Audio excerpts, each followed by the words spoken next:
নমস্কার,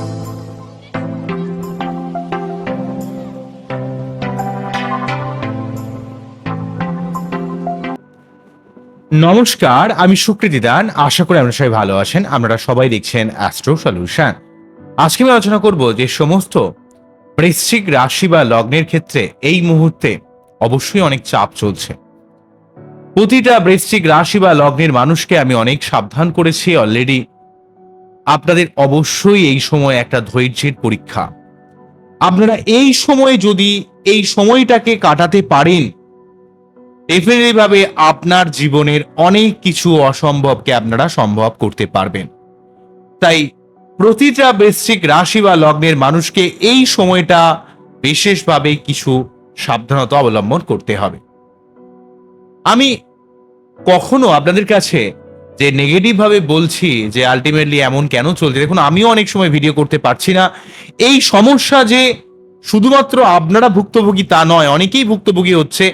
কেননা 23শে ফেব্রুয়ারি থেকে কালসর্পযোগ শুরু হয়েছে এবং বৃশ্চিকের ক্ষেত্রে 4th হাউসে মঙ্গল, রবি, রাহু এবং বুধ একসঙ্গে অবস্থান করছে। তো 15ই মার্চ পর্যন্ত রবি কিন্তু থাকছে এখানে রাহু যুক্ত হয়ে।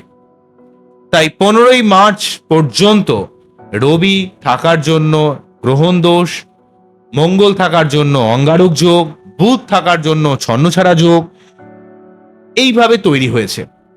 তাই প্রতিটা বৃশ্চিকের অটোমেটিক্যালি ভাবে পরিবার এবং কর্ম রিলেটেড ব্যাপারে প্রচুর চাপ ক্রিয়েট করছে।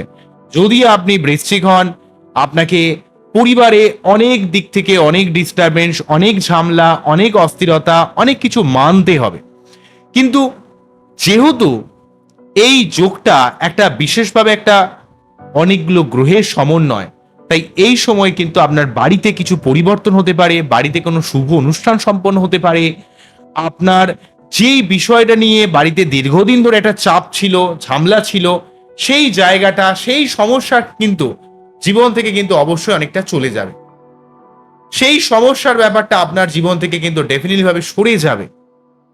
কিন্তু আপনাকে মানসিকভাবে কিন্তু অনেক অতৃপ্ত করে দেবে, অস্থির করে দেবে। মায়ের শরীর স্বাস্থ্য নিয়ে কিছু সমস্যা, বা আপনার পরিবারের পিতা মাতার শরীর স্বাস্থ্য নিয়ে কিছু সমস্যা, বা গুরুস্থানীয় কোনো মানুষের শরীর স্বাস্থ্য নিয়ে কিছু সমস্যা, অর্থাৎ পরিবার কেন্দ্রিক ব্যাপারে কিছু না কিছু ডিস্টারবেন্স আপনাদের ক্ষেত্রে কিন্তু ফিল করতে হবে। পরিবারের মধ্যে একটা চাপ ফিল করতে হবে। যদিও কিন্তু রবিদেব রাহু যুক্ত হয়ে রয়েছে 15 তারিখ পর্যন্ত, তারপর রবিদেব শনি যুক্ত হবে। তাই টোটাল এই সময়টাতে 15ই মার্চ পর্যন্ত রবি রাহু দ্বারা পীড়িত, 15ই মার্চ থেকে 14ই এপ্রিল পর্যন্ত শনি দ্বারা পীড়িত। তাই কর্মের জায়গায় বিশেষভাবে সাবধানতা অবলম্বন করতে হবে। কর্মের জায়গায় পিতার শরীর স্বাস্থ্যের ব্যাপারে আপনাকে যথেষ্ট সাবধানতা অবলম্বন করতে হবে। সমস্ত বৃশ্চিক রাশি বা লগ্নের ক্ষেত্রে রবি যেহেতু কর্মপতি, তাই আপনার বাচ্চারা যদি রবি কোনোভাবে ডিস্টার্ব থাকে, তার সঠিকভাবে প্রতিকার প্রতিবিধান করতে হবে। যদি আপনার বাচ্চাদের রবি রাহু যোগ থাকে, রবি শনি যোগ থাকে, রবি অষ্টমে থাকে, রবি নীচস্থ থাকে, বা রবি কোনোভাবে ডিস্টার্বের মধ্যে পড়ে থাকে, সেই রবিকে এই সময়ে একটু স্ট্রং করার চেষ্টা করুন। কারণ রবিকে যদি স্ট্রং করেন, তাহলে আপনারা অনেক সমস্যা থেকে বাঁচতে পারবেন। আপনারা কর্মকেন্দ্রিক ব্যাপারে, পিতার শরীর স্বাস্থ্যের ব্যাপারে অনেক সমস্যাকে আলটিমেটলি দূরে সরাতে পারবেন। কিন্তু ডেফিনেটলি ভাবে সমস্যাগুলো আসবে। আপনার ঊর্ধ্বতন কর্তৃপক্ষ আপনাকে ডমিনেট করবে অত্যন্ত ভাবে। আপনার মনে হবে যেন কাজ ছেড়ে দিই, ভালো লাগছে না। আবার যখন বাড়িতে ফিরে আসবেন, বাড়িতে এমন এমন হেক্টিক প্রেশার আসবে, মনে হয় যেন বাড়ি ছেড়ে পালিয়ে যায়। পরিবার এবং কর্ম জায়গায়, দুটো জায়গায় বৃশ্চিককে অলরেডি ডিস্টার্বের মধ্যে পড়তে হবে।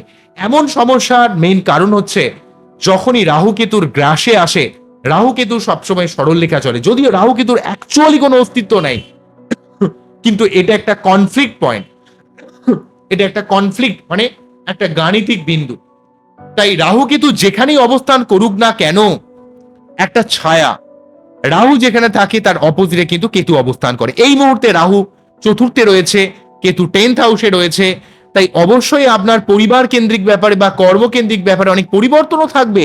কিন্তু আপনার এই পরিবর্তনের মধ্যেও আপনাকে অনেক ডিস্টারবেন্স, অনেক অস্থিরতা, অনেক মনোমালিন্য, অনেক চাপ, অনেক দিক থেকে আপনাকে এই ব্যাপারগুলো ফিল করতে হবে। কাল সর্বযোগ মানেই হলো যখন একটা, এই ধরুন রাহু কেতু এক সাইডে রয়েছে এবং তার এক সাইডে সব গ্রহগুলো অবস্থান করছে, যদি ভালোভাবে দেখতে পাওয়া যায়, সমস্ত বৃশ্চিক রাশি বা লগ্নের ক্ষেত্রে চতুর্থভাবে মঙ্গল, রাহু, বুধ এবং সূর্যদেব অবস্থান করছে। পঞ্চম ভাবে শনি এবং শুক্র অবস্থান করছে। অষ্টম ভাবে বৃহস্পতিদেব অবস্থান করছে। দশম ভাবে কেতু অবস্থান করছে। তাই মোটামুটি ভাবে সমস্ত গ্রহগুলো 4 নম্বর ঘর থেকে 10 নম্বর ঘরের মধ্যে রয়েছে। 4, 5, 6, 7, 8, 9, 10। চন্দ্রের কারকতা খুব একটা স্ট্রং হয় না, যদিও স্ট্রং হয় না, কিন্তু বৃশ্চিকের ক্ষেত্রে চন্দ্রের অবস্থানও কিন্তু অত্যন্ত গুরুত্বপূর্ণ। যদি আপনার বাচ্চারে চন্দ্রের অবস্থান ভালো না থাকে, যদি সঠিকভাবে প্রতিকার প্রতিবিধান না করেন, তাহলে অত্যন্ত মেন্টাল চাপের মধ্যে আপনাদের পড়তে হবে। তাই এই সময়ে প্রতিটা বৃশ্চিককে একটু ঠান্ডা মাথায় যে কোনো সমস্যাকে মোকাবেলা করতে হবে। আপনাদের মনে রাখতে হবে যে ঈশ্বর প্রতি মুহূর্তে আমাদের সাহায্য করে। যারা প্রকৃতভাবে ধার্মিক মানুষ, যারা আধ্যাত্মিক মানুষ, যারা ঈশ্বরকে ভালোবাসেন, ঈশ্বরকে যারা ফিল করেন, তাদের মনে রাখতে হবে কোনো নেগেটিভ সিচুয়েশনে দুম করে ঈশ্বরকে অ্যালিগেট না করে ঈশ্বরের উপর আপনাকে শরণাপন্ন হতে হবে। যে মনে রাখবেন, ঈশ্বর আপনাকে অবশ্যই অনেক সমস্যা থেকে বাঁচায় বা বাঁচানোর চেষ্টা করে। হয়তো এমনও হতে পারে যে আপনাকে ঈশ্বর কোনো কোনো ব্যাপারে হয়তো সেই মুহূর্তে বাঁচাতে পারছে না, মানে এই নয় যে ঈশ্বর আপনার জন্য চেষ্টা করেনি। আপনার অষ্টম ভাব, আপনি যদি ঈশ্বরের উপর একটু শরণাপন্ন হন বা ঈশ্বরকে মন থেকে আপনি ভক্তি ভরেন বা তার উপর সমর্পণ রাখেন, তাহলে আপনাকে ডেফিনেটলি ভাবে ঈশ্বর কিন্তু হেল্প করবে। কিন্তু যেহেতু অনেকগুলো গ্রহ রাহু কেতুর গ্রাসের মধ্যে রয়েছে, তাই সার্বিকভাবে একটা আনস্টেবল অবস্থা তৈরি করছে। যে কোনো অ্যাস্ট্রোলজিক্যাল চ্যানেলে যা কথা বলাই হোক না কেন, আমি সুকৃতিদান বলছি, আমি নিজে থেকে বলছি, এই রাহু কেতুর যোগ একদিক থেকে অত্যন্ত আনস্টেবল।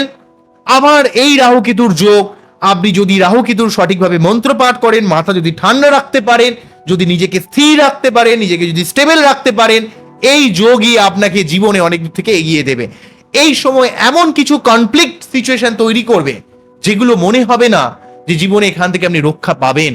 কিন্তু যদি এই সময়টা ঠান্ডা মাথায় শান্তভাবে একটু ধরে থাকেন, লেগে থাকেন, লড়ে যান, সিচুয়েশন বদলাবে, আপনার জীবনে অনেক উন্নতি হবে। এবং আপনাকে ঈশ্বরের উপর যে ভক্তি, ঈশ্বরের প্রতি যে ভক্তি বা ঈশ্বরের প্রতি যে সমর্পণ, সেটা কিন্তু সর্বদা রাখতে হবে। কখনো ঈশ্বরকে অ্যালিগেট করলে হবে না, জীবনে লড়ে যেতে হবে।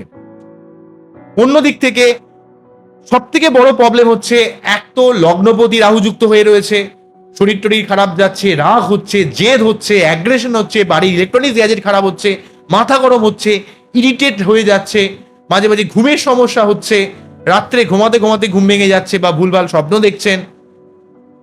আবার অন্যদিক থেকে শনি এবং শুক্র এই যোগটার জন্য সমস্ত বৃশ্চিক রাশি বা লগ্নের ক্ষেত্রে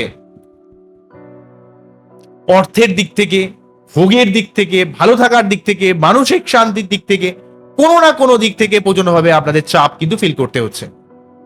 সমস্ত বৃশ্চিক রাশি বা লগ্নের মানুষকে সার্বিক ব্যাপারে কিন্তু অনেক চাপ ফিল করতে হচ্ছে। শুক্র কিন্তু শনি দ্বারা পীড়িত হয়ে রয়েছে, বরং তুলনামূলকভাবে শনি ভালো রয়েছে। শনি কিন্তু নিজে পঞ্চমে রয়েছে। যদি আপনি বুদ্ধি ইমপ্লিমেন্ট করেন, যদি স্টেবল ভাবে থাকেন, যারা পড়াশোনা করছেন, যারা প্রেম করছেন, যারা রিলেশনের মধ্যে রয়েছেন, যেখানেই থাকুন না কেন, সেই জায়গায় আপনাকে পড়াশোনা করলে পড়াশোনার জায়গায় আপনাকে দায়িত্ব পালন করতে হবে। প্রেম করলে প্রেমের জায়গায় লাইফ পার্টনারের সুবিধা ব্যাপারগুলোকে বুঝতে হবে। আবার আপনার বিবাহিত সম্পর্কের মধ্যে থাকলে লাইফ পার্টনারের সুবিধা ব্যাপারগুলোকে আপনাকে একটু ট্যাক্টফুলি ম্যানেজ করতে হবে, মেনটেন্স করতে হবে। রাগলে হবে না, মাথা গরম করলে হবে না। আর শনি কিন্তু আপনাকে ধৈর্য সহকারে যদি কাজ করেন, তাহলে কিন্তু ডেফিনেটলি ভালো ফল কিন্তু প্রদান করবে। অন্যদিক থেকে বৃহস্পতি অষ্টমভাবে থাকার জন্য শুভ পরিবর্তনের দিক থেকে ভালো হলেও কিছু কিছু ক্ষেত্রে পেটের সমস্যা ক্রিয়েট করা, গুরুস্থানে মানুষের সঙ্গে মনোমালিন্য ক্রিয়েট করে যাওয়া এবং একটু অর্থ খরচ হচ্ছে, বুদ্ধি ইমপ্লিমেন্টেশনে কিছু ভুল হয়ে যাচ্ছে, অনেক কিছু সমস্যার কথা রয়েছে। তাই এই সময়টা থেকে বাঁচার জন্য রাহুর মন্ত্র আবশ্যক। এবং আপনার বাচ্চারে রাহু যেই কন্ডিশনে থাকুক না কেন, এই সময়টাকে বাঁচার জন্য রাহুর মন্ত্র পাঠ করে, এবং রাহু আলটিমেটলি আপনাদের বাচ্চারে রাহু যেই গ্রহের ঘরে বসে রয়েছে, ধরুন সাপোজ রাহু হচ্ছে বৃশ্চিকের ঘরে বসে রয়েছে, তাহলে তার অধিপতি কে? মঙ্গল। তাহলে মঙ্গলকে স্ট্রং করতে হবে বা মঙ্গলের প্রতিকার করতে হবে, রাহুর মন্ত্র পাঠ করতে হবে, পুজো পাঠ করতে হবে, নিজেকে স্টেবিলিটি বজায় রাখতে হবে, অস্থির ভাবে কিছু ভাবলে হবে না। এবং আপনাদের যেহেতু মন মানসিকতা জায়গাটাকে চন্দ্র লিড করে এবং যেহেতু আপনাদের ক্ষেত্রে চন্দ্র নিজস্ব থাকে বা চন্দ্র কিছু না কিছু ডিস্টার্বের মধ্যে পড়ে সমস্ত বৃশ্চিক রাশি বা লগ্নের ক্ষেত্রে, তাই সমস্ত বৃশ্চিক রাশি বা লগ্নের ক্ষেত্রে চন্দ্রেরও সঠিকভাবে প্রতিকার প্রতিবিধান নিতে হবে। এবং আপনাদের ক্ষেত্রে লগ্নপতি যেহেতু এই মুহূর্তে ডিস্টার্বে রয়েছে, কারণ এই মুহূর্তে যদি বলি তো সেক্ষেত্রে মঙ্গল রাহু যুক্ত হয়ে রয়েছে 2 এপ্রিল পর্যন্ত, তারপর মঙ্গল 2 এপ্রিলের পর থেকে শনি যুক্ত হবে। তাই 2 এপ্রিল থেকে 15 এপ্রিল পর্যন্ত প্রচন্ড ক্রুশিয়াল একটা টাইম থাকবে, কেননা সেক্ষেত্রে শনির সঙ্গে মঙ্গল এবং রবি অবস্থান করবে। তার জন্য আপনাদের প্রতি মঙ্গলবার 3 বার করে হনুমান চল্লিশা পাঠ করা, প্রতিদিন সূর্য প্রণাম করা এবং শনি মন্দিরে নিরামিষ খেয়ে পুজো দেওয়ার ব্যাপারগুলো করতে হবে। আমি বৃশ্চিক নিয়ে সর্বদা ভিডিও করে থাকি। বৃশ্চিক নিয়ে অ্যাস্ট্রো সলিউশনে আমি স্বীকৃতি দান সর্বদা দায়বদ্ধতা পালন করার চেষ্টা করি, যাতে আলটিমেটলি আপনারা ভালো থাকতে পারেন। একটা কথা ক্লিয়ারলি বলে রাখি, এই যোগ আপনার যে জীবনে অনেক ক্ষেত্রে অনেক প্রতিকূল পরিস্থিতি কিন্তু তৈরি করবে। কিন্তু যদি ভয় খেয়ে যান, যদি অস্থির হয়ে পড়েন, যদি ইরিটেটেড হয়ে যান যে কি হবে দাদা, আমি সত্যি পারবো তো, তাহলে কিন্তু সত্যি সমস্যায় পড়বেন। 2026 সাল রবির বছর। রবি মার্চের মোটামুটি ভাবে মার্চ এপ্রিল প্রীত হয়ে থাকবে, এপ্রিলের 15 তারিখ পর্যন্ত। ঠিক আছে, 14-15 তারিখ পর্যন্ত। আবার অন্যদিক থেকে মঙ্গলও কিন্তু 2 এপ্রিলের পর থেকে শনির সঙ্গে যুক্ত হয়ে সেখানেও পীড়িত হয়ে থাকবে।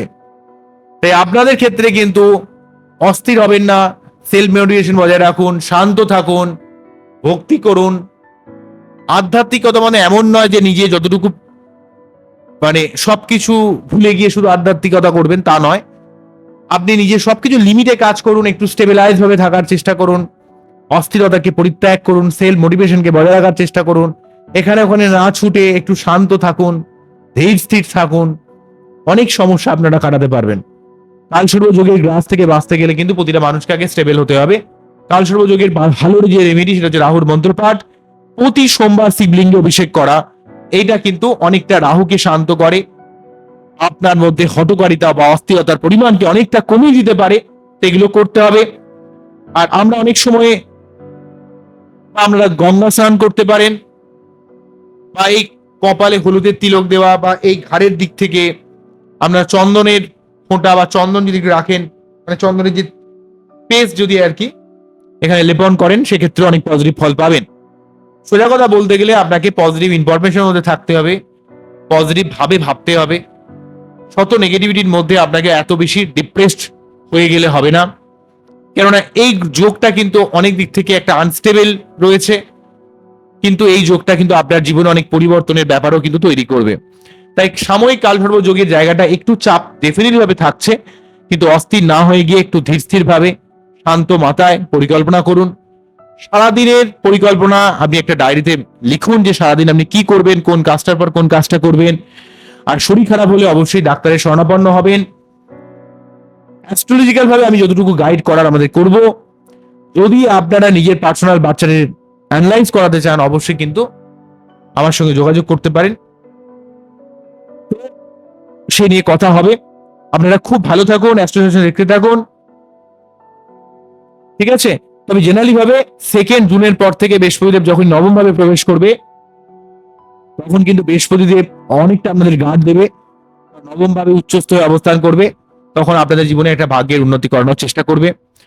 অনেকে বলবেন দাদা এত জীবনের সমস্যা হচ্ছে, বৃশ্চিক কিন্তু বলে থাকেন যে দাদা সত্যি কি ভালো সময় কিছু আসবে না, সত্যি কি ভালো কিছু হবে না দাদা। কিন্তু কালসর্প যোগের এই আনস্টেবিলিটিকে যদি কমাতে পারেন, তাহলে কিন্তু অবশ্যই ভালো ভালো কিছু ফল আমরা ডেফিনেটলি ভাবে পাবেন। বোঝা গেল কি বললাম? তো আজকে এখানেই থামছি, আবারও দেখা হবে নতুন কোনো ভিডিও নিয়ে। আমরা খুব ভালো থাকুন, অ্যাস্ট্রোলজি দেখতে থাকুন। নমস্কার, থ্যাংক ইউ।